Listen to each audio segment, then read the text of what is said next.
ஆத்மா, மயக்கத்தின் விளிம்பில். முன்னுரை. அழகு மிகுந்த ஒரு சிற்றூரின் நடுவில் ஆலயம் ஒன்றின் கீழ் காளமேகனாக வாழ்ந்த ஒரு பண்டிதர் இருந்தார்.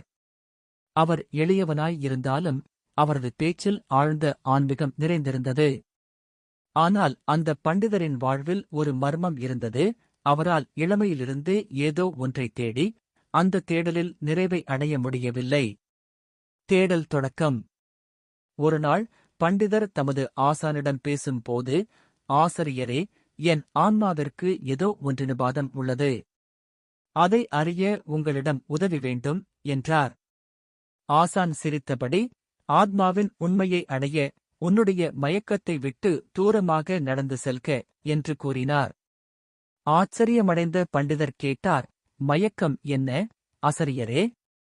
அது உன்னுடைய ஆசைகள், துயரம், மகிழ்ச்சி அனைத்தையும் தாண்டி இருக்கும் ஒரு அனுபவம் என்று ஆசான் கூறினார். மர்ம மனிதர். அந்த வாய்ப்பிற்காக பண்டிதர் பல வருடங்கள், 1000 நாட்கள் தவம் செய்தார். ஆனால் அவரது தேடல் எங்கேயும் நிறைவடையவில்லை. ஒருநாள் வழிதவறி ஒரு காட்டுக்கு வந்தார்.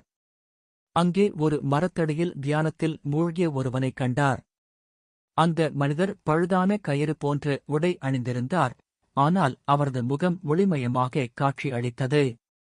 உனது தேடலின் விளைவாக என்னை இங்கு சந்திக்க வந்தாய் என்று மர்ம மனிதர் புன்னகையுடன் கூறினார். ஆத்மாவின் உண்மை. பண்டிதர் கேள்வி கேட்டார், நான் என் ஆன்மாவை எப்படி முழுமை பெறச் செய்வது? மர்ம மனிதர் சிரித்தபடி கூறினார், உன் ஆன்மா முழுமையாகவே உள்ளது, ஆனால் உன் மனம் அதை மறைத்துவிட்டது.